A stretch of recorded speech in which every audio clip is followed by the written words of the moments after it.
ආමේන් ආමේන්. ඒ වැරද්ද කාගේවත් නෙවෙයි අර කෑම ටික අතරට ගෙනල්ලා තිබ්බ එක තමයි. ඒක අරහෙට ගිහිල්ලා ඇඟ විතරක් නෙවෙයි. මේක නේ මම මෙතනට එන්නේ. ඕකේ. මට නිකන් ෆ්‍රී එකේ ඔයගොල්ලන්ට කතා කරනවා. හරිද? ඔයගොල්ලෝ දැන් මම උගන්වන්න යන දේ මම දේශනා කරන්න යන දේ හොඳට අහගන්න. මෙතන ඉන්න බොහෝ දෙනෙකුට දෙවියන් වහන්සේ හැම කෙනාටම දෙවියන් වහන්සේ අද කතා කරන්න යනවා. හරිද? අපේ ජීවිතයේ ඉපදුන දා පටන් මැරෙන දා දක්වා අපි විවිධාකාර තීරණ ගන්නවා. හරිද? හොඳ තීරණ, නරක තීරණ, වැරදි තීරණ, හරි තීරණ ගන්න. සමහර තීරණ ගත්තාම ඒවා අපිට වාසි. අපිට ආශිර්වාදයක් වෙනවා. හැබැයි සමහර තීරණ ගත්තාම ඒවා අපිට කරදර ප්‍රශ්න කම්කටොළු රෝග ඇති කරනවා. සමහර තීරණ හොඳ තීරණ, සමහර තීරණ නරක තීරණ. හරි ඒ අපි ගන්න තීරණ නෙයි. තවත් කඩිය තීරණ ගන්න ඒවා අපිට බලපාන. අපේ දෙමව්පියෝ, අපේ යාළුවෝ, එහෙම නැත්නම් අපේ සභාවේ අය, අපේ රටේ අය, ඒ අය ගන්නා වූ හොඳ තීරණ නිසා අපිට වාසි තියෙනවා. ඒ අය ගන්න වැරදි තීරණ නිසා අපිට ප්‍රශ්නක් තියෙනවා. දැන් අද මම කතා කරන්න යන මාතෘකාව වැරදි තීරණ ගන්නේ ඇයි? පළවෙනි කොටස. දෙවෙනි කොටස ඒ වැරදි තීරණ ගත්තායින් පස්සේ ඇතිවෙන ඒ විපාක එහෙම නැත්නම් ඒවායින් හටගන්න ප්‍රතිඵල මොකද්ද කියලා බලලා ඒවා හරවන්න පුළුවන්ද? වැරදි තීරණ හැම වැරදි තීරණයක්ම හරවන්න බැරි වුණත් හරවන්න පුළුවන් වැරදි තීරණ හරවන්න පුළුවන්ද? එහෙම හැරෙව්වොත් ඒකෙන් යම් ප්‍රතිඵලයක් තියෙනවා, ප්‍රයෝජනයක් තියෙනවා. ඒ දේවල් තමයි මම අද කතා කරන්න යන්නේ. දැන් අද මේ කතාවෙන් දෙවියන් වහන්සේ බලාපොරොත්තු වෙන්නේ මේකයි. දෙවියන් වහන්සේ බලාපොරොත්තු වෙන්නේ අතීතයේ ගත්ත වැරදි තීරණ කරන කොටගෙන අද ප්‍රශ්න තුල ඉන්න අපිට දෙවියන් වහන්සේ පිහිටක් පතන්න කැමති වෙනවා කියන්නේ. ආමෙන්. කියන්නේ දෙවියන් වහන්සේ අපිට ආදරයි. දෙවියන් වහන්සේ අපිට ආදරයි. උන්වහන්සේ අපි මේ මාරුවේ වැටිලා ඉන්න එක දෙවියන් වහන්සේට ආස නැහැ. දෙවියන් වහන්සේ බලනවා උන්වහන්සේ කොහොම හරි අපිව එළියට ගන්න ඕනේ කියලා. ඒ විතරක් නෙවෙයි. දෙවියන් වහන්සේ තවත් බලාපොරොත්තු ඇතුව තමයි මේ දේශනාව මට දුන්නේ. මොනවද දන්නවද? අදින් පස්සේ අපි ගන්න යන තීරණ මොකක්ද? ඒ තීරණ පිළිබඳව දේවල් අපි කතා කරන්න යනවා. මට කවුරු හරි ඉන්නවනේ බයිබලේ කියවන්න නේද මයික් එකේ? ඉන්නවද? එමිරේට්ස් සිස්ටර් ඒ ට්‍රාන්ස්ලේට් කරනවා. වෙන කවුරු හරි ඉන්නවා මේ වගේ අතේ බයිබලේ නැහැ. මොකද මම සිංහල බයිබල් කියවන්නේ නැති නිසා මම බයිබල් ගෙනාවේ නැහැ. දෙන්නත් එපා. මම ෆ්‍රී එකේ ඉන්න ඕනේ. හරිද? කවුරු හරි මට ඉන්නවද බයිබලේ මයික් එකේ කියවන්න සිස්ටර්? එන්න සිස්ටර්. හරි. මම කතා කරන්න යන්නේ රූත්ගේ පොතේ. වව්! ගෑනුන්ට හරි හැපි. හරිද? ගෑනු ළමයෙක්ගේ පොතෙන් කතා කරන්න යන්නේ කවම ලේඩීස්ලාට හරි හැපි. හැබැයි රූත්ගේ පොතෙන් කතා කරන්න යන්නේ ඒවට රූත් ගැන කතා කරන්නේ නැහැ. රූත්ගේ පොතෙන් කතා කරන හැම කෙනාම රූත් ගැනනේ කතා කරන්නේ. නේද? ඒ පොතෙන් කතා කරනවා ඒ වුණාට මම රූත් ගැන කතා කරන්න යන්නේ නැහැ. වැරදි තීරණ ගත්ත අය ගැන කතා කරන්න යනවා. වැරදි තීරණ ගත්තාම මොනවද වෙන්නේ කියලා කතා කරන්න යනවා. ඒ වැරදි තීරණ නිසා ඇති වුණු ප්‍රශ්න හරවන්න පුළුවන් ද යන ආදී දේවල් මම අද ඔබට කතා කරන්න යනවා. රූත්ගේ පොතේ පළවෙනි පරිච්ඡේදයේ පළවෙනි පදයේ පමණක් කියවන්න කවුරු හරි. මම මේ සටහන් ගන්න අය හොඳට සටහන් අරගන්න. මොකද මම බොහෝ දේවල් ඔයගලන්ට ඓතිහාසික දේවල් කියන්න යනවා. නිකන් මම උඩින් කියලාගෙන යන්නේ නැහැ. සමහර වැදගත් දේවල් ඔයගලන්ට මම උගන්වන්න යනවා. අද හොඳයි. රූත් පොතේ පළවෙනි පරිච්ඡේදයේ පළවෙනි පදය අපි බලමු. කියවන්න සිස්ටර්. තවද විනිශ්චයකාරයන් විනිශ්චය කරන දවස්වලදී දේශයේ විසාගතයක් විය. එවිට යුදයේ බෙත්ලෙහෙමේ එක්තරා මිනිසෙක් තමාගේ භාර්යාවද පුත්‍රයන් දෙදෙනාද සමග මෝවබ් දේශයේ වසන පිණිස ගියේය. හොඳයි මේ පදය ඔහොම කියවනකොට අපිට නිකන් හිතෙන්නේ වෙන එහෙමයි. හරි මේ පැත්තේ මේ ඉස්රායල් පැත්තේ මේ වසංගතයක් ආවලු. ඉතින් ඒ වසංගතයට බැරිලා අවුලක් මේ පිටරටකට ගිහිල්ලා තමන්ව බේරගත්තා. ඒකනේ අපිට තේරෙන්නේ නේද? රුත් පොත කියන්නේ පරිච්ඡේද 4ක් තියෙන පොඩි පොතක්. ඔක ලිව්වේ සාමුවෙල් කියන අපි දන්න සාමුවෙල් තුමා. සාමුවෙල් ප්‍රොෆෙට් තුමා තමයි කතාව ලියුවේ. ඉතින් පරිච්ඡේද 4ක ලියවිලා තියෙන ওই කතන්දරේ අවුරුදු 20ක් පමණ දුවපු කතාවක්. ඒ කතාවේ දීර්ඝය අර අපේ සිංහල කට්ටියට දුන්නොත් එහෙම ටෙලිඩ්‍රාමා එකක් ගන්න කියලා අර දිමුතු මුතු වගේ ගත්තානේ මතකද ඒ දවස්වල. දිමුතු මුතු ආසාවෙන් අපි බාන ඒ දවස්වල ඉතින් අර හින්දි ටෙලිනාට්‍ය අර මේවා ලංකාවට ඇවිල්ලා මේ හඬ කවලා දෙන්නේ නැහනේ. අපිට තිබුණේ දිමුතු මුතු විතරයි. ඉතින් බදාද හවස මෙතකම් බලන් ඉන්නවා දිමුතු මුතු. මගේ අම්මේ ඒක අර ඇවිල්ලා මේම හැරිලා එක වචනයක් කියද්දි මතු සම්බන්ධයි කියලා ඉවර වෙනවා. මට ඒ ලස්සන දවස්. හරිද? ඉතින් අර වෙන channel එකට යන්නත් බෑ. මොකද අපිට තිබුණේ ඒක විතරයි. අනේ අපේ කට්ටියට මේ රුත් පොත ටෙලිනාට්‍යයක් හැදෙන්න ගන්න කිව්වනම් කෙලින්ම අවුරුදු 50ක් ලංකාවේ අර කෝපි කඩේ යනවා. හරිද? අවුරුදු 20ක කතන්දරය පරිච්ඡේද 4කින් ඉවර කරනවා. එහෙමනම් කිටියෙන් කියන්නේ කතාව. තේරුණාද? ඒක ටෙලිග්‍රෑම් එකක් යවුවා වගේ. අර mother expired come immediately. හරිද? එතකොට පෝස්ට් ඔෆිස් කාර්යය ඒක වරදවා දීලා ටෙලිග්‍රෑම් එක වැදිලා තියන්නේ mother immediately come expired. හරිද? මේ අහන්නකෝ. එතකොට මේකේ කියලා තියෙනවා පළවෙනි පදේ මෙහෙම කිව්වනම් හරි. වසංගතයක් පැමිණි කල එක් පවුලක් මොහොබ් වලට ගොස් මොහොබ් වලට ගියා කියලා කියවනම් ඇති. හැබැයි මෙතන කියලා තියෙනවා විනිශ්චයකාරවරයන් විනිශ්චය කරන දවස්වලදී වසංගතයක් පැමිණිය. ඒ කාලේ කවදද? විනිශ්චයකාරවරුන්ගේ කාලය කියන්නේ මිත්‍රවරුනි පළවෙනි විනිශ්චයකාරයා කියන්නේ ඔත්නියල්. අවසාන විනිශ්චයකාරයා කියන්නේ සාමුවෙල්. ඔත්නියල් පටන් සාමුවෙල් දක්වා විනිශ්චයකාරවරුන් 15 දෙනෙක් ඇවිල්ලා තියෙනවා ඊශ්‍රායල් ඉතිහාසයේ අපේ බයිබලේ විනිශ්චයකාරවරුන් කියන පොතේ ඔක සඳහන් වෙනවා. ඒ 15න් එක්කෙනෙක් කාන්තාව. නම දන්නවද? ඩෙබෝරා. මතකද? එතකොට මේ විනිශ්චයකාරවරුන්ගේ ඒ කාලය අවුරුදු කීයක්ද දන්නවද? අවුරුදු 230ක්.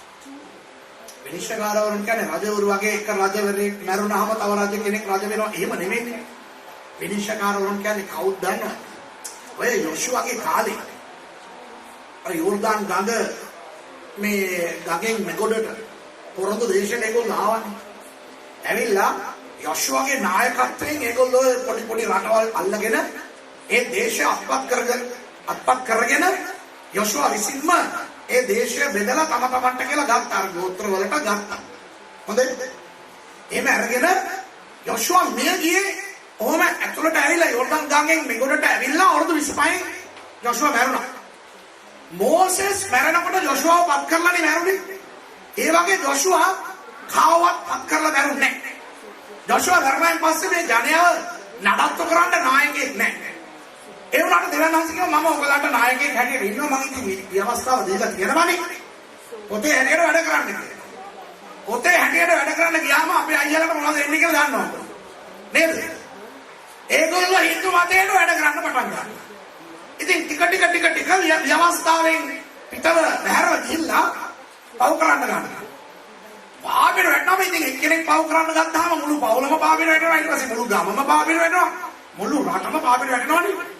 ඉතින් දෙවියන් වහන්සේගේ ආරක්ෂිත අත උන්වහන්සේ ගත්තා. උන්වහන්සේගේ ආරක්ෂිත අත ගත්තාම ඔය අවට ඉන්න කවුරු හරි පිටරට කාර්යයක් රජ කෙනෙක් ඉස්රායල් වලට විරුද්ධව ඇවිල්ලා ඒගොල්ලන්ව පීඩනය කරගෙන ඒගොල්ලන්ව පීඩා කරගෙන ඒගොල්ලන්ගේ හොඳ දේවල් හොරකම් කරගෙන යනවා. ඉතින් ඒ වගේ ප්‍රශ්න මේගොල්ලන්ට එනකොට මේගොල්ලන්ව බේරන්න කවුරුත් නැහනේ. ඉතින් මේගොල්ලෝ දිහා මාතර කියනවා අනේ ස්වාමීනි පරිස්සමනේ මම එන්න ඕනේ අපි හරි කරා පව් කරා කියලා කියවම අපේ දෙවියන් වහන්සේට ඉතින් අනුකම්පාවේ දෙවියන් වහන්සේනේ praise the lord ආමෙන් නැත්තම් අපි ඉවරයි අනුකම්පාව නැත්තම් දෙවියන් වහන්සේට අද අපි කොටවද නේද අපි කොච්චර ජල්බරිස් කරලා මාත් ළඟට ඇදලා ඉන්නේ ස්වාමීන් වහන්සේ හරි කියලා ගන්නවා කොමියන් ගන්නකොටත් ඒ ටිකනේ නේද හැම ආචාර වැඩක්ම අපි කරලා මෙතනට එනකොට අපිට කියනවා මේ සුදුසු හැටියට ගන්න අපි මුන්තුවාවේ මම සුදුසුෙක් නේ මම අරින් ජරා පුරක් නෝනේ යන සමාන දීලා කොමියන් දෙනවා නැත්තම් ඔය එක කොරින්ති 11 කියලා තියෙන විදිහට අපි කොමියන් ගත්තානේ අර පාස්ටර් කිව්වනේ මොකද්ද මෝෂේ කියලා කිව්වනේ අඬ කියනකොටම භාගයක් පණ යනවා බොණ්ඩ කියනකොටම නැරලා වැටෙන්නේ නැහැ අපිට කවුද මම කියන්නේ ඒක කොරින්ති 11 නුසුදුසු ලෙස ගත්තනම් සමහර ලෙඩ වෙනවා සමහර නින්දටපත් වෙනවා කියලා කියනවා නේද ඒක නිකන් මේ අර කාලා නිදාගන්නේ ඒ නින්ද නෙවෙයි ඉවරයි නැගිටින්නෙම නැහැ හරිද ෆුල් ඉස්සිලි හරිද දෙවියන් වහන්සේගේ අනුකම්පාව නිසා ඉතින් මේ මිනිස්සු පසුතැවෙනකොට දෙවියන් වහන්සේ හරි මම ඔයගොල්ලව බේරන්නම් කියලා ආව හරි කෙනෙක්ව නැගිට්ටා හරිද ඒ කෙනා මොනවද කරන්නේ දෙවියන් වහන්සේගේ බලෙන් අර හතුරන්ව ගහලා එලවලා මේ ඇයට මිදීම ලබා දෙනවා හරිද එතකොට ඊශ්‍රායල් දේශයට අර පුද්ගලයා විසින් මේ මිදීම ලබා දුන්නාම ආරක්ෂාව ලබා දුන්නාම එදා ඉඳන් මිනිස්සු මෙහා ළඟට තමයි ඒගොල්ලන්ගේ ප්‍රශ්න කරදර ගේන්නේ එයා විනිශ්චයකාරවරයා හැටියට මුළු රටම සලකනවා හරිද ඒ මිනිස්සයා ඉතින් මැරෙනකම් මිනිස්සු හොඳින් ඉන්නවා මරුණාද ආපහු භූතයා මුරුංග ගහට නැග්ගා හරිද ආපහු අර ටික ටික යකාට යනවා ආය දෙවියන් වහන්සේට තරහ ගිල්ල උන්වහන්සේගේ ආරක්ෂිත දෑත අයින් කරනවා ආය මේගොල්ලෝ පසුතැවිලි වෙනවා ආය කාල හරි කෙනෙක්ව පත් කරනවා ඔන්න ඕක තමයි අවුරුදු 230ක් තිස්සේ සිදු වුණේ දැන් ඔයගලන්ට තේරෙනවද විනිශ්චයකාරවරයන්ගේ පොත කියන්නේ මොකද්ද කියලා දැන් ආය ඔය කතාව ඔයගොල්ලෝ කියවුවොත් ඔය පොත කියවුවොත් ඔයගලන්ට තේරෙයි මොකද්ද වෙච්ච සිද්ධීන් කියලා. දැන් අවුරුදු 230ක කාලයක් තිස්සේ ඒ විනිශ්චයකාරවරුන්ගේ කාලය පැවතුනාලු ඒගොල්ලන්ගේ කාලේ වසංගතයක් ආවා. ඒක සාගතයක්ද වසංගතයක්? සාගතයක් ආවා. සාගතයක් එනවා කියන්නේ මොකක්ද දන්නවද? පළවෙනි වැස්ස අන්තිම වැස්ස කියලා වර්ෂ දෙකක් තියෙනවා ඊශ්‍රායල් රටට. එතකොට සමහර වෙලාවට සමහර දවස්වල ඔය වර්ෂ දෙකම එන්නේ. ඒකවල මුළු අවුරුද්දෙම වර්ෂා පරණයක් නැහැ. එතකොට මොනවද වෙන්නේ? වතුර හිඟකම එනවා සාගතයක් එනවා. එතකොට මම පරණ කිවිසුම හාරලා බලලා හොයන හාදෙක් නිසා ඔය දන්නේ නැහැ මම කියන්නේ. හරිද? මම ඒ ඔක්කොම හොදිසි කරන බයිබල් විද්‍යාඥයෙක් හරිද? ඉතින් මම හොයලා බලුවා මේ අවුරුදු 230 තිස්සේ සාගත කීයක් ආවද කියලා 54ක් ආවා. දැන් මගෙන් අහනවා පාස්ටර් බයිබලේ ඕක නැහැ. ඒ නිසා ඔබ වෙන්න බෑ කියලා. අනේ දෙයියනේ. ඕවත් බයිබලේ ලියන්න ගියම අපිට මෙච්චර උසක බයිබලයක් ඇති පොළොවේ. හරිද? අපි හොයලා බලන්න ඕන දේවලුත් තියෙනවා. මේ සාගත 54ක් ආවා ඔය අවුරුදු 230 තුන. ඒකේ කොයි සාගතයේදීද මේ කතන්දරේ උනේ කියලා මම පස්සේ පෙන්නන්නම්. අන්න එතකොට තමයි අපිට තේරෙන්නේ මේගොල්ලෝ ගත්ත වැරදි තීරණය මොකක්ද කියලා. තේරෙනවද? හරිද? අනේ මම තේරෙනවද කියලා අහනකොට ඕක නෑ බෑ මොකක් කර එකක් ඇක්ෂන් එකේ හරි කියන්නේ. මොකද මේ අවුම හරිද? අදට මගේ තුන්වෙනි දේශනාව. හරිද? උදේ ටීවී එකේ දේශනා කරා. ඊට පස්සේ මේ ඇවිල්ලා ස්ටඩි එකක් දුන්නා. දැන් තුන්වෙනි පාර ඔයගොල්ලෝ ලස්සනට කූල් එකේ ෆෑන් එකක් ඕගලන්ට වදින්නේ. මම කෝට් එකකුත් දාලා, ෂර්ට් දාලා, බැනියන් දාලා, ෂර්ට් දාලා, ටයි දාලා, කෝට්ුත් දාලා ඇවිල්ලා ඉන්නේ. හරිද? ඒත් ඔයගොල්ලෝ බලයි පාස්තුසුරේලා මොහරා මුතු බණ්ඩේ කෝට් එක දාන වෙන මුණක් දෙයි. මම කෝට් දාගෙන ඉන්නේ නැතුව අත ඉස්සුවනම් මගේ අර මේ අත් කොට ෂර්ට් එක කොට වැටෙනවා. අර බැනියම එළියට පානිනවා. ඒකයි මම මේ කෝට් දාගෙන එන්නේ. හරිද? ඔයගොල්ලෝ හිතන්න එපා මේ පාස්තුසුරේට මොනවද උනේ මේ වලට කෝට් දාගෙන මගේ බැනියම වෙන ගැටයිනේ නේද? ඒක නක් කතා. අර පාස්තරාලේ දේශනා කරා. අත උත්තර කරේ නේද? එළියට යන බැනියම එළියට. මෙන්න පාස්තරේ ඒක නිකයි කෝට් එක දැම්මේ. ඒකටත් බනින්නේ. හරිද? ඉතින් මට මේ දාන්න මම රස්නේ වගේ ඉන්නේ. ඉතින් පොඩ්ඩක් ඕගොල්ලෝ අවදි වෙලා ඉතන මගේ අන්තිම දේශනාව දෙයියා. ආයෙ මම කවද එන්නේ. ඒ නිසා පොඩ්ඩක් ප්‍රතිචාරයක් දෙන්න. හරිද? අන්තරෙන් ඉන්නේ. praise the Lord. හරි. එතකොට මේ විනිශ්චයකාරවරුන් විනිශ්චය කරපු ඒ දවස්වල ඔන්න එක සාගතයක් ආවා. සාගතයක් ආවම බෙත්ලේම් වල හිටපු මිනිස්සේ භාර්යාවයි පුතු දෙන්නයි අරගෙන ඔන්නේ ඔන්නේ සාගතයක් අපිට නම් අහයි ඉන්න බෑ. අපි අන්තිම මොහොතට ගියා. ඔක කියවන්නකොට නම් අනේ පව් වගේ හිතෙනවා. හැබැයි මම එකක් කියන්නද? ඒ මිනිස්සයා කරේ ලොකු වැරද්දක්. ඒ මිනිස්සයා ගත්තේ වැරදි තීරණයක්. ඇයි දන්නවද? ඒ සාගතේ එච්චර සැර සාගතයක් නම් ඒ ගමේ හිටපු අනිත් අය ඇයි කියන්නේ? හරිනේ? බෙත්ලෙහෙම් වල හිටපු බහුතරයක් යන්න ඕනේ. අර යන්න බැරිම කට්ටිය ඉන්නවා මිසක් අනිත් කට්ටිය යන්න ඕනේ. ගියේ පවුල විතරයි. දැන් අවුරුදු 20කට පස්සේ ඒ ගිය 4 දෙනා එක්කෙනෙක් එනවා. ණයෝ එනවා. ණයෝ එනකොට ඒ හිටපු කට්ටිය හැම අඳුරගත්තා. මේ අපි අර ණයෝ කන්නේ කියලා කියනවා. එහෙම අඳුරගත්තා කියන්නේ අර සාගතේ කාලේ ඔතනින් බේරිලා නොගිය අය පණ පිටින් ඉන්නවා. ඒගොල්ලෝ මැරුන්නේ නැහැ. ඒ කියන්නේ ඉතර සැර සාගතයක් නෙවෙයි. එතකොට ඇයි පැනලා ගියේ? වැරදි තීරණයක්. දැන් වැරදි තීරණය කියලා මම විතරම කියන්න තව හේතුවක් තියෙනවා. ඇත්තටම සාගතයට බැරිලා ගියා කියලාම හිතමුකෝ. සාගතයක් නැති දැනකට යන්න ඕනේ. මොහොත් වලටයි කියේ. මොහොත් කියන්නේ මොනවද දන්නවද? ඒ මල මොහොතෙන් එගොඩ තියෙන රට. ශාපලක් රට. අම්මෝන් මොහොත් කියන රටවල් දෙක කොහොමද දන්නවද හටගත්තේ?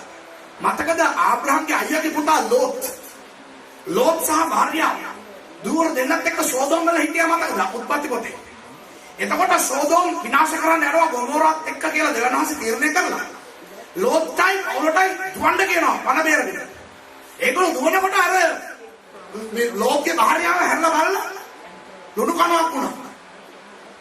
එතකොට තාත්තයි දුවර දෙන්නයි විතරයි ඉතුරු වුණේ. ඒ හරිය තිබුණා සෝවාර් කියලා තවත් රටක් නගරයක්. ඒ ඉන්න බයයි නැහැ. ඔය ගියා කාට මොනවා වෙයිද කියලා බයට මේගොල්ලෝ මිනිස්සු එක්ක ජීවත් නොවි ඔය කන්දක් උඩට ගිහිල්ලා ගුහාවක ජීවත් වෙන්න පටන් ගත්තා. තාත්තයි දුවර දෙන්න. ඒ දුවර දෙන්න මොනවද හිතුවේ? අපිට පරම්පරාවක් නැහැ. වංශයක් නැහැ. ඒ නිසා අපි මෙහෙම වැඩක් නොකේලා. තාත්තට බොන්න දීලා. මත්ුණයින් පස්සේ ඒ තාත්තත් එක්ක නපුර විදියේ හැසිරීමකින් සංසර්ගයේ එදිලා ඒ දුවර දෙන්න තාත්තා තුලින් ගැබ් අරගෙන පුතු දෙන්නෙක් බිහි කරා. එක පුතෙක් තමයි අම්මෝන් වරුන්ගේ පියා. එක පුතෙක් මොහොත් වරුන්ගේ පියා. එතකොට උපතින්ම ශාපල නපුරු ජනයා ඔය අම්මෝන් මොහොත් කියලා කියන්නේ. ඒ වගේම මොහොත් ගැන මම ඉස්සෙල්ලා කතා කරා මතකද? බාලක් රජතුමා. බාලම්ව ගෙනල්ලා ඒගොල්ලන්ට සාප කරන්න try කරේ. ඒ ඔක්කොම මොහොත් වරු. එතන බාලම් ඇවිල්ලා ආශිර්වාද දෙදුන්නේ. ඊට පස්සේ මොනවද කරා බාලක් කරේ? ඒගොල්ලන්ගේ මොහොත් කාන්තාවන් යවලා මේ ඊශ්‍රායල් වරුන්ව පාබෙට වටලා දහස් ගණන් ඊශ්‍රායල් වරු මැරෙන්න මේ මොහොත් වරු හේතුවක් වුණා. ඒ වගේ ශාපල ඊශ්‍රායල් විරෝධී මොහොත් රටත් එක්ක කිසිම ගනුදෙනුවක් තියෙන්න හොඳ නැහැ කියලා දෙවියන් වහන්සේ කියලා තියෙද්දි සාගතයට බය වෙලා සාගතයට බේරිලා මේගොල්ලෝ මොහොත් වලට ගියේ ඇයි? හරිනේ? තර්කය හරිනේ? දැන් ඉස්රායල් රට කියන්නේ මම නිතරම කියන දෙයක් තමයි ඒක නිකම් මේ ලොකු විශාල ඇමරිකාව වගේ පළල් රටක් නෙවෙයි පටු රටක්. කිලෝමීටර් 70යි මේ පැත්තෙන් අර පැත්ත. දිගයි. උතුරෙන් දකුණට හරි දිගයි. එතකොට මේගොල්ලෝ බෙත්ලෙහෙම් පැත්තේනේ ඔය සාගතේ හරි. ඒගොල්ලන්ට ඇත්තට වතුර තියෙන ප්‍රදේශයකට යන්න ඕනේ නැහැ. ඔය ඉස්රායල් තුලම උතුරට වෙන්න ඔය හෙර්මෝන් පැත්තට ඔය දාන් ගෝත්‍රයට දීලා තියෙන පැත්තට ගියෝ අර සාගතේ ඉවර වෙනකන් තමන්ගේ රටේම හොඳට ඉඳලා ආපහු බෙත්ලෙහෙම් වලට එන්න තිබ්බා. තේරෙනවද මම කියන්නේ? මොහොත් වලට යන්න ඕනේ නැහැ. දැන් බලන්න මම නුවර ඉඳන් බය භාගයක් යන්න ඕනේ බෙලිවුඩ් වලට. පොඩ්ඩක් සීතල. නුවර එළිය තරම් සීතල නැති වුණාට නුවර පොඩ්ඩක් සීතලයි. මම කිව්වොත් එහෙම අයියෝ නුවර සීතලයි. ඒ නිසා මම ඒ සීතලට බේරිලා ඉන්දියාවට යනවා කියලා ඔයගොල්ලෝ මොනවා හිතන්නේ? හලෝ ඔහෙට නුවර සීතලයි නම් වැඩි දුරක් ඕනේ නැහැ. කෑගල්ලට එනවා. කොළඹ ආවනම් තැම්බෙන්න පුළුවන්. දැන් ඉතින් අපේ රටේ යාපනයට යන්න පුළුවන් නේ. යාපනය ගියා නම් කරවල වෙන්නත් පුළුවන්. එතකොට නුවර සීතලට බේරිලා සුරේෂ් රාමචන්ද්‍රන් ඉන්දියා ගියා නම් පිටරට මිනිස්සුන්ට දන්නේ ඒගොල්ලෝ ඕනේ සීතලට බාරලා අර සුරේෂ් කෙනෙක් කරා පවුල පිටින් ඉන්දියාවට ගියාලු කියලා කියයි. හැබැයි ලංකාවේ මිනිස්සුන්ව ගොනාට අද්දන්න පුළුවන්ද? ඕගොල්ලෝ දන්නා සීතලයි කියලා මිනිස්සයා කිව්වේ බොරුවට. ඒක නෙවෙයි හේතුව. ඉන්දියාවේ මොකක් හරි තියනවා මේ මිනිස්සයා. ඒ යන්න ඕනවට ඔය සීතලයි කියන එක පෙන්නලා ගියා. ඒ වගේ මිත්‍රවරුනි මේ රුත් එක අපි දකින්න මේ පවුල මොව්වලට ගියේ සාගතයට බේරිලා යන්න නෙවෙයි. සාගතයට බේරිලා යන්න ඕන කමකුත් නැහැ. ගියේ වෙන හේතුවක් නිසා. හැබැයි සාගතේ හේතුවක් හැටියට පෙන්නනවා. තේරෙනවද? හරිද? දැන් මේගොල්ලෝ මොන වගේ අයද? මේගොල්ලෝ කොහොමද මේ වැරදි තීරණය ගත්තේ? හරිද? කියන්නේ ඒ වැරදි තීරණය ගන්න ඒ වැරදි තීරණය ගත්තී කවුරුන් ඒගොල්ලන්ට කිව්වේ නැද්ද? නේ ඔයගොල්ලෝ මොකක් බලන්න යන්න එපා. ඒක සාපල ප්‍රඩක්ට් දිලානහස කියනවා යන්න එපා කියලා. අනිවාර්යයෙන් මිනිස්සු කියලා ඇති නේ. ඔයගොල්ලෝ මොනවද හිතන්නේ? කියලා ඇති නේ. ඒකට මේගොල්ලෝ අහලා නැහැ. ඇයි අහලා නැත්තේ? ඊළඟ දෙවෙනි පදේ ඒගොල්ලන්ගේ විස්තරය තියෙනවා. ඒකෙන් මම ඔයගොල්ලන්ට කියලා දෙන්න ඒගොල්ලෝ මොන වගේ අයද? කියවන්නකෝ දෙවෙනි පදේ. ඒ මනුෂ්‍යයාගේ නම එලිමෙලෙක්ය. ඔහුගේ භාර්යාවගේ නම නායෝමිය. පුත්‍රයන් දෙදෙනාගේ නම් මාලොන් සහ කිලියෝමිය. ඔහු යුදයේ බෙත්ලෙහෙමේ ඒප්‍රාත්වරුය. ඊළඟ පදේ ඔහු මෝවාබ් රටට පැමිණ එහි සිටියෝය. right. පළවෙනි පදේ අන්තිම ලයින් එක කියවන්න. මෝවාබ් රටට මොකටද ගියලු? මෝවාබ් රටට පැමිණ එහි සිටියෝය. නෑ පළවෙනි පදේ අන්තිම ලයින් එක. ඊට කලින් පදේ අන්තිම ලයින් එක. මෝවාබ් දේශයේ වසන පිණිස ගියේ. වසන පිණිස. දැක්කද? මොකටද ගියේ ඒගොල්ලෝ? සාගතයට බය වෙලා ජීවත් වෙන්න යාවි. සාගතයට බේරිලා එන්න ඕන නම් යාවි. වසන පිණිස ගියේ. දැන් දෙවෙනි පදේ කියනවා බෙත්ලෙහෙමේ එෆ්‍රාත්වරුළු මේගොල්ලෝ. මේගොල්ලෝ ඒ ගියා ඒ ගිහලා ජීවත් වෙන්නම ගියා. ඔය නම් ගැන මම කියන්නේ. මේ කියලා තියනවානේ එෆ්‍රාත්වරු කියලා. බෙත්ලෙහෙමේ හිටපු එෆ්‍රාත්වරු කියලා. මොකක්ද බෙත්ලෙහෙම් කියන්නේ? ඒ ටවුමේ නම නෙවෙයි. බෙත් කියලා කියන්නේ හෙබ්‍රේව භාෂාවේ ගෙදර. බෙත් එල් කියලා කියන්නේ අපි දෙවනාසි කියන බෙතෙල් කියලා කියන්නේ. හරිද? ඒ වගේ බෙත් කියන්නේ ගෙදර. හෙම් කියලා කියන්නේ රොටි. බෙත් හෙම් කියලා කියන්නේ රොටි තිබෙන නිවස. The house of bread. හරිද? පාන් කඩේ නෙවෙයි, පාන් ගෙදර නෙවෙයි. ඒක සිංහලෙන් දාපුවම නේ house of bread කියන්නේ පාන් ගෙදර. හරිද? රොටි තිබෙන නිවස. ඇයි එහෙම නමක් ඒ දාලා තියන්නේ? ඒ ගොඩක් රොටි කෑම තියෙන ප්‍රදේශය. ඒ ගම. ඒ ගමට රියල් නමක්. ඒ නම තමයි එෆ්‍රාතා. මතකද මීකා 5:2 යේසුස් වහන්සේ ගැන මීකා අනාගත වතුරරයා කියනවා එෆ්‍රාතා වලින් එන්න යනවා කියලා යේසුස් වහන්සේ. ඒ එෆ්‍රාතා කියන්නේ බෙත්ලෙහෙම්. බෙත්ලෙහෙම් කියන්නේ නිකන් විග්‍රහයික නම. හරිද? ඒ රොටි තිබෙන නිවස. එෆ්‍රාත්වරු කියන්නේ කවුද දන්නවද? යොෂුවගේ කාලේ දේශය බෙදලා දුන්නා නේද? එක එක ගෝත්‍ර වලට බෙදලා දුන්නා නේද? එතකොට ඔය ජෙරුසලේම, තිකෝවාව, බෙත්ලෙහෙම මේ පළාත දුන්නේ යුදා ගෝත්‍රයට. යුදා ගෝත්‍රිකයන්ගේ කාට යොෂුවා විසින් මේ බෙත්ලෙහෙමේ ජීවත් වෙන්න වෙන් කරලා දෙනු ලැබුවද? ඒ අයට කියන්නේ එෆ්‍රාත්වරු කියලා. කියන්නේ අනිත් පැත්තේ කියනවා නම් ඒ ගමේ උපන් අය වගේ. එතකොට බෙත්ලෙහෙම් වෙරු කියලා කියන්නේ කාටද දන්නවද? පිට ගම් වලින් එහාට ඇවිල්ලා ජීවත් වෙන අය. දැන් මම නුවර කොල්ලෙක්. කොහොමද දන්නවද? මං ඉපදුනේ නුවර.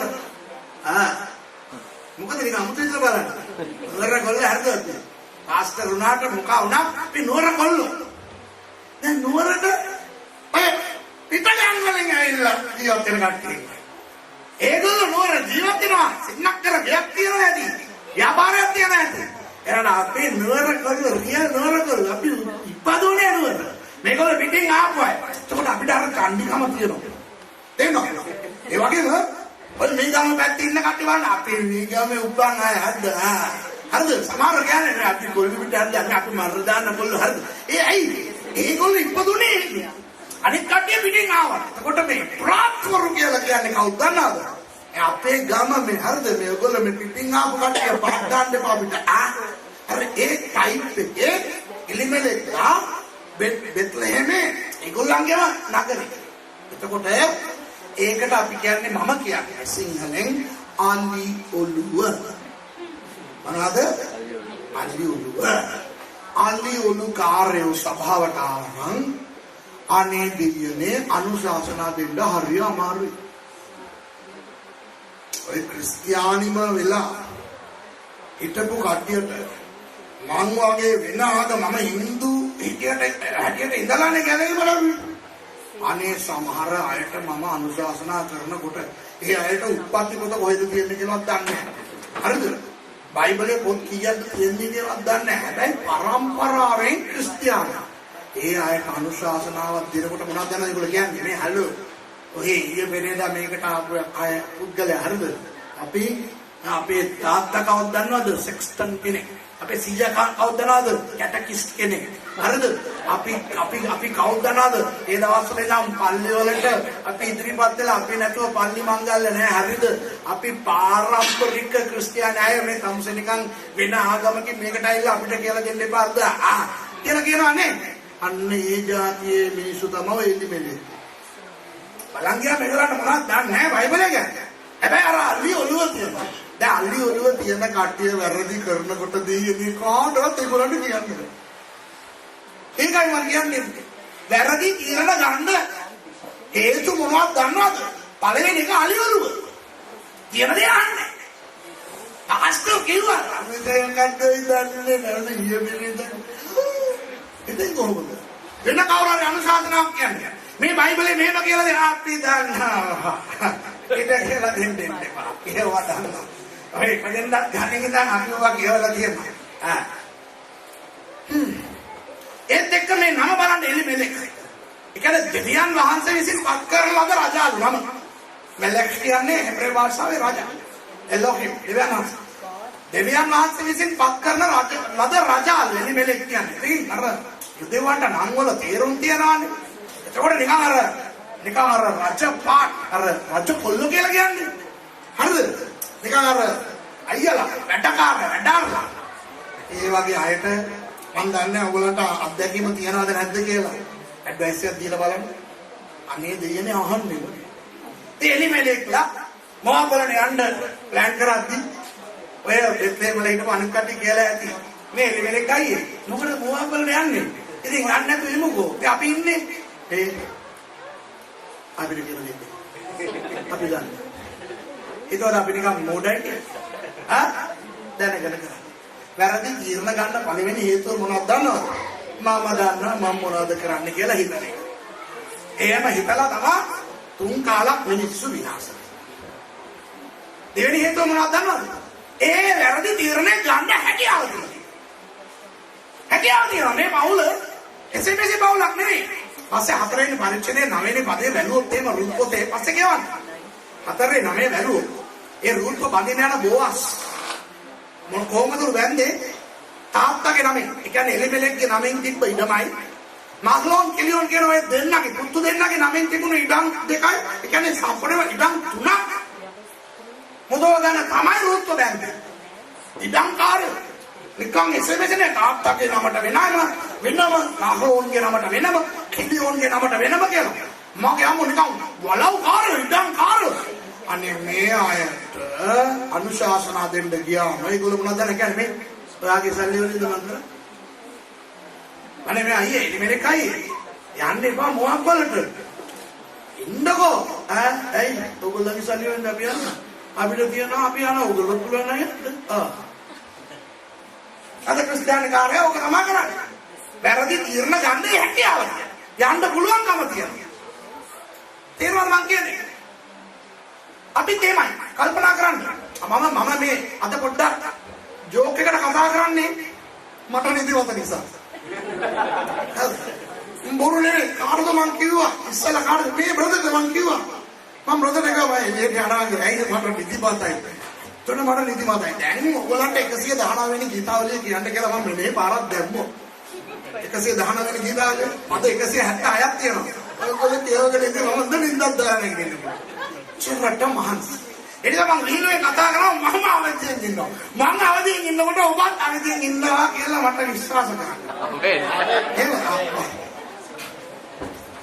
හැබැයි අපි කොච්චර හිනායි සන්තෝෂෙන් අහගෙන හිටියා දෙවියන් වහන්සේ අපි හැම කෙනාටම කතා කරනවා කියන එක අමතක කරන්න ආමේන් මේක දේශනාවක් මේක මේ කානිවල් එකක් නෙවෙයි නේද මේක කොමඩි ෂෝ එකක් නෙවෙයි දේශනාව මේ දේශනාව කරන්නේ සුදාම්යන් වහන්සේ යේසුස් වහන්සේගේ නාමයෙන් පියාණන් වහන්සේගේ වචන ආමේන් සුරේෂ් පාංච ආමේන් එනිසා එලනාච ඔබට කතා කරනවා අපි වැරදි තීරණ ගන්න හේතුව එකක් කැරිලා අපේ පඬිතුකම දෙවෙනි එක අපේ හැකියාව අපිට පුළුවන් මගේ දේවල් වලින් එදා මම නුවරඑළියේ ඉඳන් මම එනවා නුවරට මම ත්‍රිවිල් එකක් තියන් ඉන්නේ හරිද මම ත්‍රිවිල් එකේ එනවා එතකොට තේ බොන්න නැහැත්තෝ එහා පැත්තේ අවුරුදු 15 16 කොල්ලෝ වගේ කොළම කොල්ලෝ ඉන්නේ ඇති වාහනයක නුවරඑළියේ යන්නේ ගමන් නවත්තලා සිගරට් බිබී ඉන්නවා මට ඒක දැක්කම මට උරගුණා හරිද මම මේ පැත්තෙන් කෑ ගැහුවා නේ ඒ කොල්ලෝ මොනවාද කවුරුලා සිගරට් බොන්නේ මේ වයසේ එළිම මොනවද දන්නවද ඒ කොල්ලෝ කරේ එතන ඉඳගෙන මට කියනවා ඇයි අංකල්ගේ සල්ලි වලින් තමයි අපි සිගරට් බොන්නේ කියලා මගේ හිත රිදුණා ඒ දන්නවද මට අංකල් කිව්වා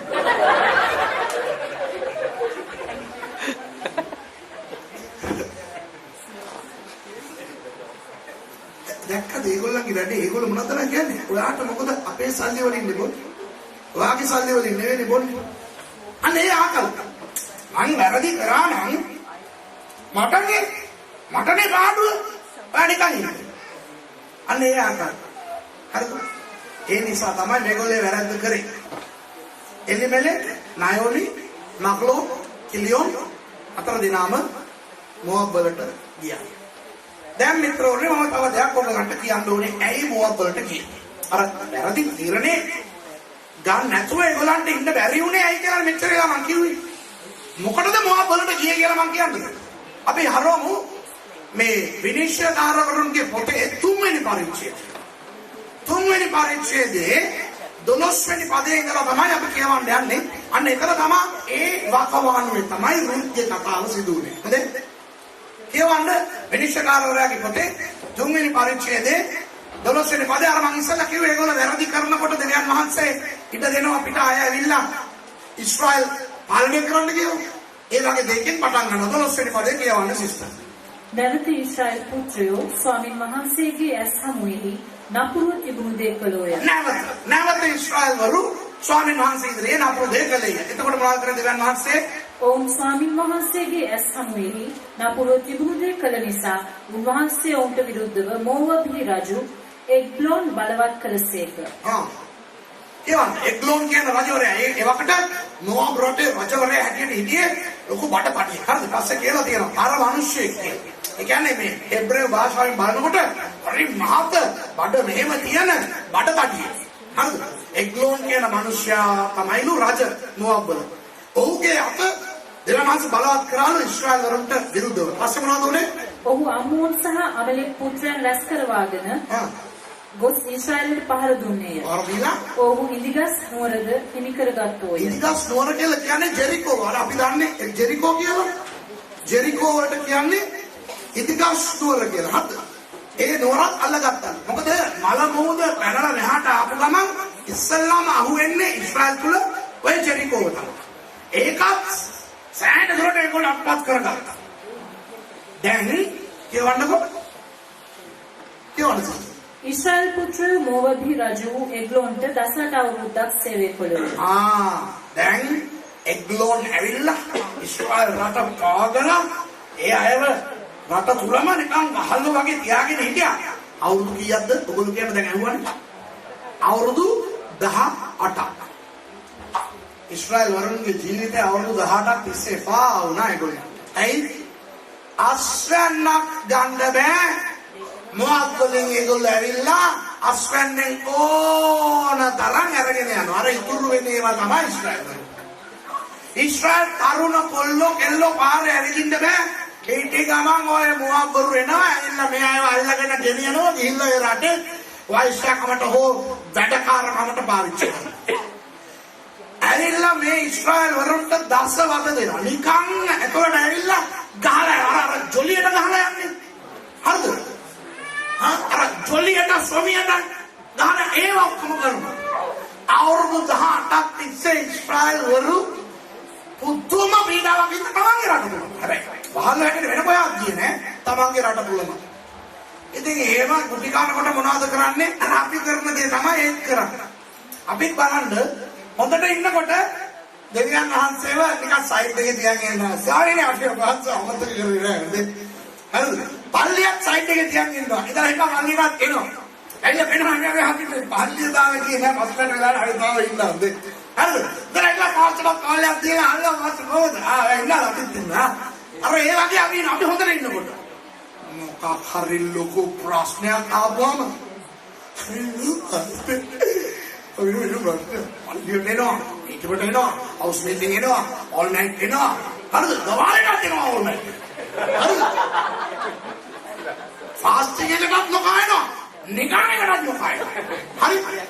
යාත්‍රාකර අපි හිතගෙන යන්නකට ගණන් හරි මගේ අම්මේ ආත්මේ අය තමයි ආත්මික පප්පලා ආත්මික මම්මලා.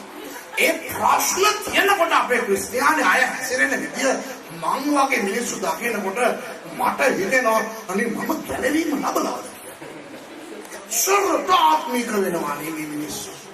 හැබැයි ප්‍රශ්න විසඳුණාම ආපහු අනේ ඇයි පල්ලියට ආවේ නැත්තේ? වෙලාන්නේ. අපි ආවේ නැති වෙනකොට අපේ හිත ඒ තමයි තිබ්බේ. හරිද? කම හොඳට යනකොට හිත යවනවා පල්ලියට. හිත යවනවා මීටිමට. හිත විතරයි යවන්නේ. ඇඟ වෙන පහන ටෙනිස් ගහනවා. එහෙමයි. ප්‍රශ්න තියනකොට හිත පාපුව මේ ඔල්ලුව කකුල නියපොත්ත තලපන්න. දැන් ඉස්රායල් වල අවුරුදු 18ක් තිස්සේ ගුටි කනවානේ මොකක් කරුන්ගේ. දැන් ඒගොල්ලෝ මස්තර වෙනවා කියවන්න සිස්ටර්. එහෙත් ඉස්රායල් පුත්‍රයන් ස්වාමින් වහන්සේට මුල ගැසූ කල ස්වාමින් වහන්සේ ගැලවුම්කාරයෙකු ඔවුන්ට නැගිටවා දුන්සේක. අනේ මට හරි දුකයි සමහර වෙලාවට මේ ක්‍රිස්තියානි අය හිතනවා පරණ කිවිසුමේ දෙවියන් වහන්සේ හරි දරුණුයි කියලා. හරි සැරයි. අර අලුත් කිවිසුමේ තමයි අනුග්‍රහය. අලුත් කිවිසුමේ තමයි කරුණාව. පරණ කිවිසුමේ නැහැ කියන්නේ බලන්නකො දෙවියන් වහන්සේ මොනවද කරේ. ඒගොල්ලෝ පසුතැවෙන වෙනකොට ජනනාද කරා හරි ඉතින් අපි නේ හරි. දැන් උගලට මොනවද උනේ? එග්ලොන්ව පරාජයටපත් කරලා මොහොත්කින් නිදහස ඕනේ. රයිට්. දෙවනාස මොනවද කරේ? බෙන්ජමින් දූත්‍රේ අල්ලගත්තා. මිනිස්සෙක්ව ඒහුත් කියලා කියවන්නක වංගත එයාගේ ඔහු අනාහි බෙන්ජමින් ගෝත්‍රයට අයිති ගේරාගේ පුත්‍ර වූ වමදහුරු මිනිසෙකු ඒහුද්ය. ඒහුද්ව තෝරගත්තා දෙවනාස. ඇයි කියලා තියන්නේ වංගත හුරු කියලා? මේ මම ඔයාලට කියන්නම් පස්සේ ඔයගොල්ලෝ කියවන්න. හරිද? මෙන්න වැඩේ මෙහෙමයි. දැන් ප්ලෑන් එක මේකයි. දෙවනාසගේ ප්ලෑන් එක මේකයි. ඒහුද් වංගත හුරු පුද්ගලයානේ. දැන් ඒ කාලේ වං අතද දකුණු අතද ප්‍රශ්නයක් නැහැ. කඩුවක් දීලා ෆයිට් කරන්න ගියොත් දකුණු අතින් තමයි ෆයිට් කරන්නේ. දැන් මේ ෆ්‍රාන්ස් වල මේ වම් පැත්තේනේ වාහනේ එලවන්නේ. ආය ඔබ වං අත හුරුද දකුණු අත හුරුද ගියර් දාන්න ඕනේ දකුණු අතින් නේද? ආය මේ රෙනෝල්ට් කම්පැනිට කියලා ඔය මේ මට වං අතින් ගියර් දාන්න ඕනේ ඔය ලංකාවේ වගේ එහෙම වාහනයක් තියෙනවා කියලා ඉල්ලන්න පුළුවන්. බෑ. කැමතිද නැද්ද? දකුණු අතින් තමයි ගියර් දාන්න. හරිනේ? ඇක්සලරේටර් කියන්නේ දකුණු පැත්තේ තමයි නේද? ඒ වගේ ඒ කාලේ කඩු දී අරගෙන සටන් කරනවා නම් ඒ පුද්ගලයා වම් අත හුරුද දකුණු අත හුරුද සටන් කරන්න ඕනේ දකුණු අතින්. එතකොට දකුණු අතින් සටන් කරනකොට ඒ කඩුව නැත්නම් පිය දාන්න ඕනේ කොයි පැත්තේද? වම් පැත්තේ. දැකලා තියෙනවද? මේ මරකරනේ ෆයිට් කරන්නේ. එතකොට වම් පැත්තේ තමයි ආයුධ තියන්නේ. දැන් රජතුමාව හම්බෙන්න යන්න යනවා මේ ඒගොල්ලෝ. මොනව අරගෙනද? ලොකු ට්‍රේ එකක් අරගෙන ඒ ට්‍රේ එකේ හොඳ තෑගි භෝග පළතුරු අරවා මේවා අර එග්ලොන් කන්නේ බඩ තඩියක් නේ. කන්න හරි ආසයි. ඉතින් අර ඉස්රායල් කෑම ද්‍රව්‍ය අරවා මේවා කොහොම ලස්සන හොඳ දේවල් අරගෙන ඒකුත් යන්න යනවා ඒ රජතුමාට තෑගි අරගෙන. නිකන් යන්න දෙයිද? චෙක් කරයි නේද? එතකොට අර අද කාලේ වගේ ඒවා නැහැ නේ කාලේ. එතකොට සොල්දාදුවෝ මේ චෙක් කරන්නේ අතගාලා. කොයි පැත්තද චෙක් කරන්නේ? වම් පැත්ත. ඒ පැත්තේ තමයි ආයුධ ගෙනියනවා නම් ගෙනියන්නේ. ඒකේ ප්ලෑන් එක මොනවාද? ඉස්රායල් වරුන්ගේ මේ එක පළාත් වලින් එක තෑගි අරගත්ත එකන් මීගවෙන් මාළු ගත්තා, නෝරින් තේකොළ ගත්තා. හරිද? ඒ වගේ. ඉස්රායල් වලින් එක තෑගි භෝග අරගෙන ඒකුත් දැන් යනවා ට්‍රේ එකත් එක්ක රජතුමාව හම්බෙන්න. එතකොට ඔය චෙක් කරනවා කියලා චෙක් කරා ආයුධ නැහැ. හැබැයි ආයුධයක් තියෙනවා. අටි එකමාරක් දිග දෙමුවක් කඩුවක් මිනිස්සු හදලා එග්ලෝන් තමයි කියලා හදලා ඒක ගැට ගැහුවේ කොහෙද දන්නවද? මෙන්න මෙහි. දකුණු පැත්තේ මෙන්න මේ හරිය ගැට ගහගත්තා. ඒ පැත්ත චෙක් කරන්නේ නැහනේ. ඒකත් එක්ක තමයි නෑ නැතුලට යන්නේ. දැන් ආවුද නැහැ කියලා යවනවනේ. යවනකොට ඉග්ලෝන් රජතුමාට ගිහලා මේ තෑගි ටික දුන්නාම මිනිහත් අරගෙන ඒවා කාලා ටික ඉග්ලෝන් රජතුමා ඒ හුත්ත කැමති වෙනවා. හරිද? කැමති වෙලා ෆුල් හැපි මෑන්. පස්සේ කියනවා මේ ඒ හුත්ත එන්න අහල මගේ මාලිගාව පෙන්නන්නම්, මගේ වතු ටික පෙන්නන්නම් කියලා මෙයාට හොඳ ටුවර් එකක් දෙනවා රජතුමා. දීලා ඉවර වෙලා අන්තිමට දැන් ඒහුත් ෆුල් දන්නවා දැන් රජතුමා මාත් එක්ක හොඳටම ෂේප් කියලා. ඒහුත් කියනවා මේ රජතුමනි කාරණයක් තියෙනවා කියන්නේ. පෞද්ගලිකයි රහසිගතයි. එහෙමද? හරි මේ ඔක්කොම එළියට වෙලා ඉන්නවා. දැක්කද? එළියට වෙලා ඉන්නවා කියලා කියපුවම ඒහුත් එග්ලෝනේ විතරයි දාන්නේ උනේ. එතකොට එග්ලෝන් රජතුමා කියනවා එද්ද මොකද්ද බලන්න කාරණේ කියලා. පොඩ්ඩක් ඉන්නවා රජතුමා කියලා වම් අතෙන් නරක ඇද්දා බැස්වන්ගේ බඩේ මිටත් එක්ක ඇතුළට ගියා. ඇයි? අනිකර අඩි එකමාර මෙහෙන් ගිල්ල මෙහෙන් මතුණා. ඔයගොල්ලෝ හිතනවා මම මේ පොඩ්ඩක් අතින් කකුලෙන් අතින් පයින් දාලා කියනවානේ. කො සිස්ටර් කියවන්නකො බයිබලේ ඔක කොහොමද තියෙන්නේ කියලා. කියවන්න. ඒහුත් තමාගේ වමත දිගුකොට දකුණු කලවෙන් කඩුව හැරගෙන ඔහුගේ බඩට ඇන්නේය. තලයේ සමග මිටත් ඇතුළට ගියේය. ඔහුගේ බඩෙන් ඔහු කඩුව ඇද නොගත් බැවින් තලයේ මාංශයෙන් වැසී ගොස් පිටිපස්සෙන් එළියට ආයේය. දැන් තේරුණාද? ඔක තමයි සීන් එක. හරි. ඊට පස්සේ මොනවද උනේ? ඒහුත් රජතුමාව නැරුවා. ඒ කියන්නේ රජතුමාට පහන් කියලා කියන්නේ ඉස්සලා බණ කියලා. දැස්වනේ මම දැන් අපල ගෙඩියක් කටේ දානකොටම මගේ අනින් දැදුනා. ඔව්. එග්ලෝන් පිටිපස්ස දොරෙන් එළියට ගිහිල්ලා මෑන් මාරු. මිනිහා ගියා යන්න. දැන් එළිය සොල්දාදුව ඉන්නවා. එලා කතා යනවා අර පැත්තේ ඉන්න සොල්දාදුවගේ මේ මනුස්සයානේ මට මොකවද නේද නිකන් ගොඩක් කියලා රජතුමා කතා කරනවා. අනික කියන්නේ නැති. කටේ හොඳ කෑම දුන්නානේ කකා ඉන්න ඇති. ඉතින් අපි වාඩිව ඉන්නු කියලා. හරිද? ටෙන්ෂන් එකේ මේ ටික ඉන්නවා. ඩක් වෙලා යනකොට ඩක් වෙලා යනවා වගේ. ඉතින් මොනවා කරන්නද බං?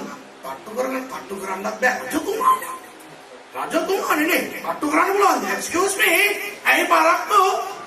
රජතුමානේ. වාඩි ඉන්නෝ. පට්ටු කරන්නත් බෑ. දොරැල්ල බලන්නත් බෑ. වෙලා යනවා. දිවන්නේ මොකක් සත්‍යෙත් නෑ. ආසේ කතා වෙනවා ඇති.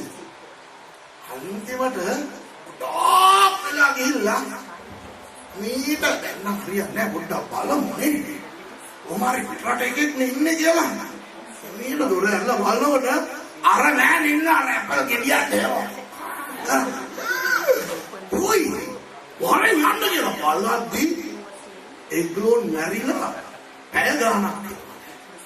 එතකොට මේගොල්ලෝ කෑ ගහලා අන්න අරු අපේ රජතුමා මරලා ඔය කියලා හොයපන් කියලා ඔක්කොම ඇවිල්ලා මුදාව එහෙම්ම වරේ උන්ව නැති කරමු මේ කීයට මරලා කොච්චර වෙලාවක් දන්නේ නැහැ ගිහිල්ලා ඉවලා දැන් මේගොල්ලෝ මුළු මොබ් හමුදාවම යනවා හරිද 10 අනි දුවම අලමන් මරමන් එන්නේ කවුරුත් ගිහිල්ලා ගිහිල්ලා ඒ හුදුයි ඒ ඉස්රායල් වල දැන් බලන් ඉන්නවා මම එනකම් දෙන්නේ ආවනේ ගැහුවා කියන්නේ ආයෙ නිකන් එසේ මෙසේ ගහිල්ලක් නෙවෙයි ඒ 10 ඒවන්න 29 වෙනි පදේ ඔහු ඒ ප්‍රස්තාවයේදී මෝවවරු දසදසක් පමණ මැරුවෝය. ඒ ඔක්කොම කවුදලු? ඔවුන් සියල්ලෝම ශක්තිමත්ව සියල්ලෝම බලවන්තයෝ සිටියෝය. දැක්කද? ශක්තිමත් බලවන්ත ඒ හමුදාව සහ මුලින්ම නැති කරා ඒ හුත් සහ ඔහුගේ ඒ තරුණ කණ්ඩායම. ඊළඟ පදේ බලන්න ඊළඟ කොටස බලන්න. අවුරුදු ඊළඟ ඒ දවසේදී මෝවවරු ඊශ්‍රායල් වරුන්ට යටත් කරනු ලැබෝය. එක් බිති 80 අවුරුද්දක් දේශයේ නිශ්චලව තිබුණේය. පොඩ්ඩක් නම්බර් එක නෝට් කරා. අවුරුදු කීයක්ද? ඊශ්‍රායල් වරු මෝවවරුන්ට යටත් වෙලා හිටිය අවුරුදු කීයක්ද? 18යි. දැන් රිටර්න් එකට අරගොල්ලන්ව මේගොල්ලෝ පාගගෙන ඉන්න අවුරුදු කීයක්ද? අවුරුදු 80. දැන් ඊශ්‍රායල් වරුන්ගේ තත්ත්වය පොඩ්ඩක් හිතන්න හැම කෙනාටම මොවාබ් යන්න ආසයි. ඇයි? මොවාබ් අපි ගියාම අපි තමයි චාන්දු. ඒ අය අපිට බයයි. දැන් තරුණයෝ නැහැනේ කවුරු? දැන් මේ රටේ ඉන්නේ ඔක්කොම නාකි පප්පලා. හරිද? ආච්චිලා ගෑනු ඉන්නවා. ළමයි ඉන්නවා. අර අපි ගියාම අපි බය වෙන්න ඕන අර තරුණයෝ සොල්දාදෝ ඒගොල්ලෝ කවුරුත් නැහැනේ. ඉතින් ඊශ්‍රායල් වරුන්ට හරි ආසයි. මොවාබ් ගිල්ල කලස් පෙන්නලා දන්නවද? හරි ආසයි. දැන් මම දන්නේ එලිමෙලෙක් ගියාද මග්ලෝන් කිලියොන්න ගියාද කියලා මම දන්නේ නැහැ. දන්නේ නැති. හරිද? කෙසේ වෙතත් යන්නම ඕනේ නෑනේ බලන්න. දැන් ලංකාවේ ඉඳගෙන ෆ්‍රාන්සෙන් දෝනේ ඉතාලියෙන් දෝනේ කියලා අපේ අය දඟලන්නේ ඒගොල්ලෝ ඇවිල්ලා බලපු නිසානේ ඇවිල්ලා බලනවා කියන්නේ. හරිද? අර ගිහිල්ලා එන කට්ටිය කියන්නේ ඒවා දැකලා නෙමෙයි. දැන් එලිමෙලෙක්ලා දැකලා ඇති මොවා බලට ගිහිල්ලා එන කට්ටිය හොඳ පොරින් බඩු අරගෙන ඉනවා මොවා මේකින් මොවා කියලා හොඳ ඒවා අරගෙන ඉනවා. හරි. ඉතින් ඒගොල්ලන් හරි ආනේ මොකද දැන් යන්න ඉතින් බාධාවක් නෑනේ. ඒක අර ඉමිග්‍රේෂන් ප්‍රශ්නයක් නෑ විසා ප්‍රශ්නයක් නෑ. අපි ගියාම අපි රජවරු ගිහිල්ලා ඉතින් එලිමෙලෙක්ට මොවා කියන්නේ ඇඟේ යන්න කලින් කියේ මොනවද හිතන්නේ? තේරුණාද? ගිහිල්ලා මොකක්ද? දැන් මම මෙහෙම කියනවා තරහ වෙන්න එපා. තරහ වුණත් කරන්න දෙයක් නැහැ. ඇත්තනේ. දැන් මම ලංකාවේ ජීවත් වෙන්නේ. මම ඉස්සර ඉඳලා ඇමරිකාවේ ඉගෙනගෙන මම ලංකාවේ ගිහලා ජීවත් වෙනවා. මම ඉතින් අවුරුද්දකට 6-7 සැරයක් මේ ඇමරිකාව යුරෝපය හැම යන පුද්ගලෙක් නිසා මට යථාර්ථය සත්‍යතාවය දන්නවා. මම දන්නවා යුරෝපයේ අපේ මිනිස්සු මේ ඒගොල්ලන්ගේ ගෙවල් පිටිපස්සේ මේ යූරෝ ගස් තියාගෙන නැහැ. හරිද? ඒගොල්ලෝ පොළව හාරලා අල වගේ ඩොලර් ගන්නෑ. හරිද? අපේ මිනිස්සු සහන අමාරුවෙන් ඉන්නේ කියලා අපි දන්නවා. දැන් අපේ ප්‍රශ්න මොනවද දන්නවද? අපේ මිනිස්සු ලංකාවට යනකොට මේ ඕගොල්ලෝ නේ වෙන කට්ටිය. හරිද? යනකොට මොනවද කරන්නේ? හැම කෙනාම තියෙන වත් කණෙන් යන්නේ නැහැ. බොහෝ අය මොනවද කරන්නේ? ලෝන් එකක් ගන්නවා. ලොකු ලෝන් එකක් ගන්නවා 5000 යුරෝ ගත්තා නම් ඉතින් ලංකාවට ලොකු සල්ලිනේ.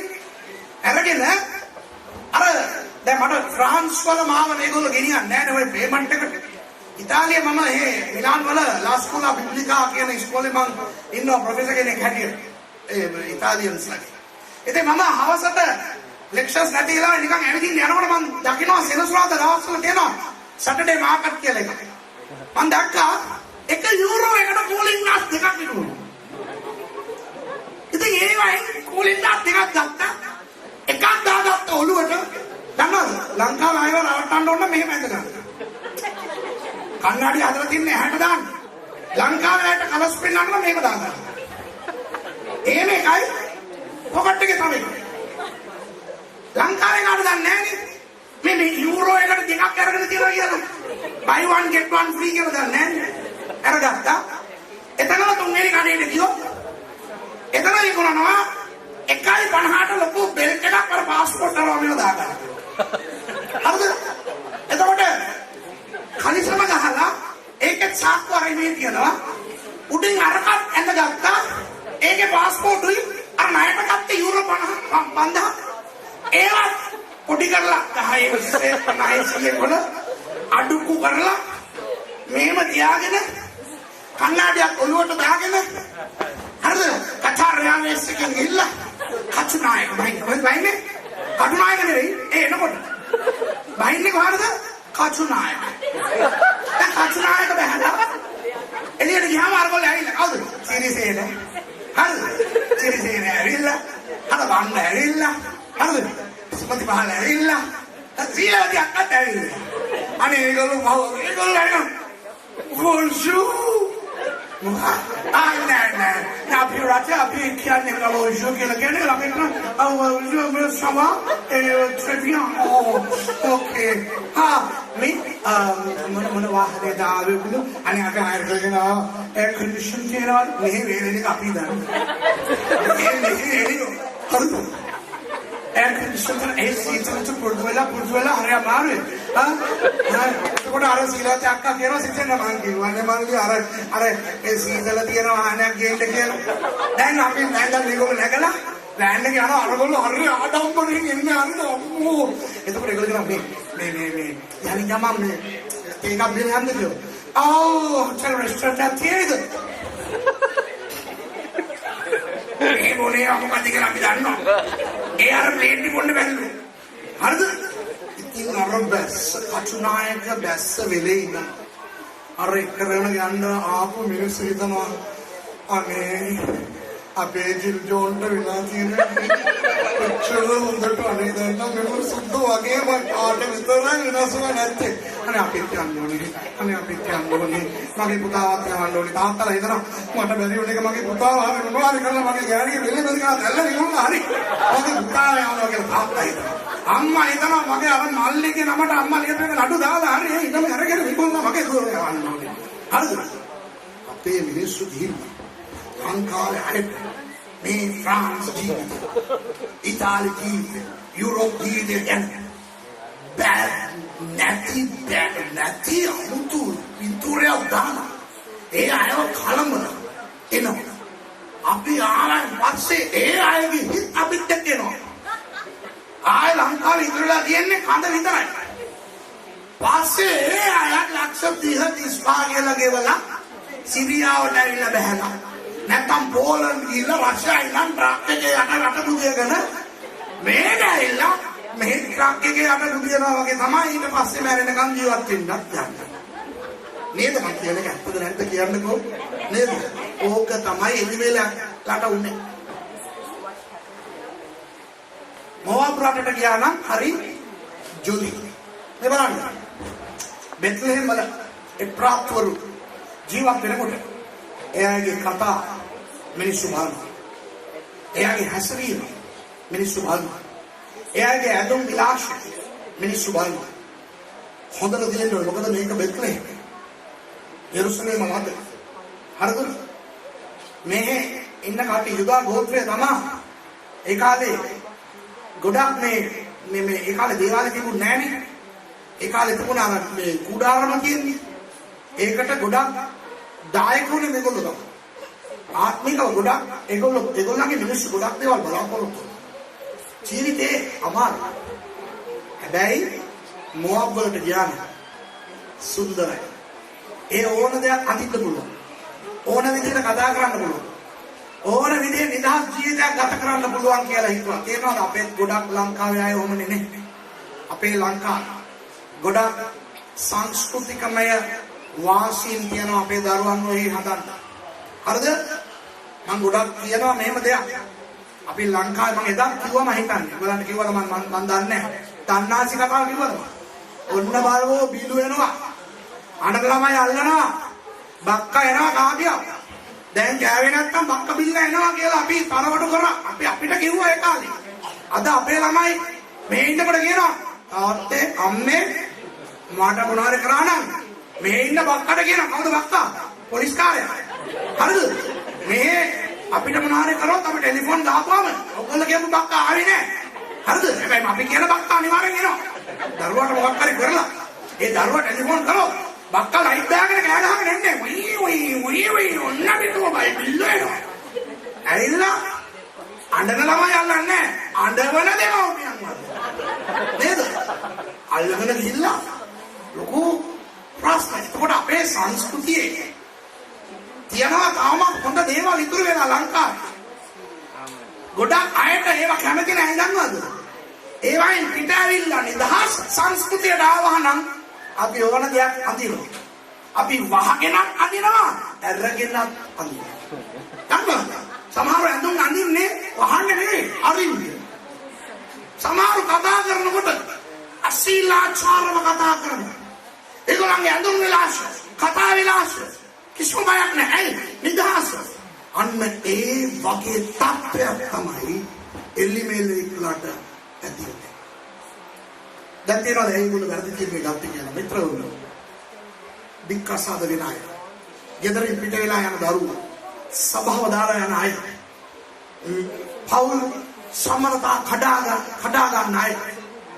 වැරදි තීරණ ගන්න අය. ඒගොල්ලෝ වැරදි තීරණ ගන්න හේතු කියනවා නේද? ඒව නෙවෙයි ඇත්ත හේතු.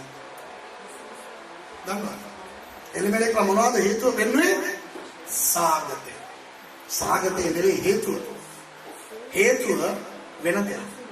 හිත කලින්ම මොහොතට ගියා. හිත යවලා මේගොල්ලෝ අමාරුවෙන් ඉන්නවා. කොහොම යන්නද බං?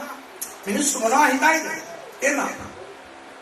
ආව පොඩි සාගතයක් ඒක පෙන්නලා.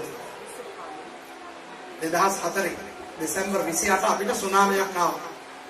අපි මොනවද දන්නේ නැනකට හිටියේ සුනාමි කියන්නේ නමවත් අපි දන්නේ නැහැ. ඔය අහිංසක මිනිස්සු ඔය වෙරදබර ජීවත් වුණ මිනිස්සු හිටපු ගමන් දැක්ක මේ මූද ඇදීගෙන යනවා. ගොඩ මාතු වෙනවා නේද? ඉතින් ළමයි ලොකු කට්ටියක් එහෙම දුවගෙන අතට යනවා ගිහලා සීට් එක අඩුව ඇහිනවා. ඇයි? ජීවිතේ පළමු වතාවට ඒගොල්ලෝ දැක්කේ මූද වතුර යන්නේ. ඒගොල්ලෝ දන්නේ නැහැ ඕම යන වතුර දැන් තව පොඩ්ඩකින් ලොකු රණ අකුසේ හැටියට ඇවිල්ලා මේගොල්ලෝ මරන්න යනවා. දන්නේ නැහැ. ගියා බිලි වුණා. ලංකාවේ විතර සුනාමියට 40000ක් මැරුණා. මතකද? අපි දන්නේ නැහැ. දැන් අපි දන්නවා සුනාමිය කියන්නේ මොකද්ද කියලා. ඕකම ජපානයේ ඉන්න මිනිස්සු දන්නේ නැද්ද? ජපානයේ අවුරුදු 4කට 5කට සැරයක් පොඩි සුනාමියක් හරි එනවා. අවුරුදු 20කට 30කට සැරයක් ලොකු සුනාමියක් එනවා. ඒගොල්ලන්ගේ නම තමයි සුනාමි කියන්නේ. අපේ නමක් නෙවෙයි. අපි දාපු නමක් නෙවෙයි. එතකොට ජපාන් කාර්යයා සුනාමි කියන දෙයක් ඒගොල්ලන්ගේ රටවල් වල තියෙන නිසා, රටේ තියෙන නිසා ඒකට ලෑස්ති වෙන්න දන්නව නේද? ඒ වගේ බෙත්ලෙහෙම් වල ජීවත් වෙන අය අවුරුදු 4කට 5කට සැරයක් ඔය පළවෙනි වර්ෂාව අන්තිම වර්ෂාව නොවසින අවස්ථා තියෙන නිසා සාගතයක් එන එක දන්නා. ඒ නිසා හැම අවුරුද්දෙම ඒක මොනවද කරන්නේ? ඒගොල්ලන්ගේ ගබඩාවේ ඔය ධාන්‍ය ටිකක් වතුර ටිකක් කොහොමද ඒගොල්ලෝ තියලා තියෙනවමයි. ඒක මම කියන්නේ. ඒ නිසා එලිමෙලෙක්ගේ පවුලට ලොකු ප්‍රශ්නයක් නෙවෙයි ඔක. ඔක ලෝත් වගේ නම් කමක් නැහැ. ලෝත් කියයි මම විතරයිනේ ගෙදර පිරිමියා. භාර්යාවයි දුවර දෙන්නයි තියාගෙන මම තනියම ඔය දහන්න අරගෙන වතුර අරගෙන එන්න අමාරුයි කියලා කිව්වනම් කමක් වමකුත් නැහැ. එලිමෙලෙක්ගේ පවුලේ එකම ඇන්ටි කෙනෙක් තමයි ඉන්නේ නායමයන්ට. එලිමෙලෙක් මාග්ලොන් කිලියොන් මේ තුන්දෙනාම පිරිමියා. මේගොල්ලෝ එහෙම සාගතයට බයලා දුවන්න ඕන කමක් නැහැ. ඒ නිසා දැන් තේරෙනවද ඒගොල්ලෝ මොකටද ගියේ කියලා? අපි මිත්‍රවරුනි අපේ ජීවිතේ වැරදි තීරණ රාශියක් ගන්න හේතුව අපි කියන හේතුව නෙවෙයි. සමහර අයට පල්ලිය එපා නේ. සමහර ගාන පල්ලිය නෑ නීති. ගොඩක් තරුණ ළමයින්ව ගන්න එපා වෙනවා ඒක. ඇයි ලෝකේ දිහා බලපුවම හරිය නිදා. ඉතින් පල්ලිය වෙනකොට මෙහෙම අඳින්න එපා. මෙහෙම ඉඳ ගන්න එපා. පැය ගානක් ඉන්න ඕන. අමාරුයි. ලොකු කට්ටියනම් කොහොමද පල්ලියේ සමහර නීති සමහර මේ මොකක්ද එක්ස්පෙක්ටේෂන්ස් පල්ලියේ සභාවේ බලාපොරොත්තු වෙන දේවල් ඒකට අමාරුයි. තද්දර දකින්න වෙන බල්දියක්. හැබැයි අරගේ නියමයි. මේ ලොකු මාළු ටැංකියේ පොඩි මාළුවෙක් වගේ මේ එනකොට අර චූටි මාළු ටැංකියට ගිහලා ලොකු මාළුවෙක් වගේ වැඩ කරන්න පුළුවන් නේ කියලා. හිත ඉස්සලම යනවා. දැන් හිත යවලා මේ ඉඳගෙන බලාගෙන ඉන්නවා අර හේතුවක් එනකම්. ඊට ගමන් දකින්නවා පාස්ටර්ගේ නාය හරිනේ. යනවා. කියනවා මේක මේ වගේ නායක් තියෙන පාස්ටර්වන් ඉන්න අමාරුනේ ඔයගොල්ලෝ හිතන්න කිව්වම මේකට අඬන කට්ටියක් ඉන්නවා. ඒ බොරු හේතු. දික්කසාද වෙන්නේ බොරු හේතු නිසා. තේරුණා? දික්කසාද වෙනවා නේද? දික්කසාද ඉන්න මනුස්සයා හේතුවක් කියනවා නේද? ඒක නෙවෙයි. වෙන හේතු කියනවා. ඒ වෙන හේතු කියන්න බැරි හේතු. කියන්නේ අර කියන්න පුළුවන් හේතු. ඕනම තීරණයක්. ඕනම වැරදි තීරණයක් මිත්‍රෝනි. අපි ගත්තේ ඒවා. ඒකල බැලුවොත් අපි පෙන්නපු හේතු නෙවෙයි. දැන් ඊළඟට අපි වැරදි තීරණ ගත්තොත් මොනවද වෙන්නේ? තුන්වෙනි පදේ රුත් 1:3 කියවන්න. නායෝමි පුරුෂයා වූ එලිමෙලෙක් මලේය. නායෝමිගේ පුරුෂයා වූ එලිමෙලෙක් මලේ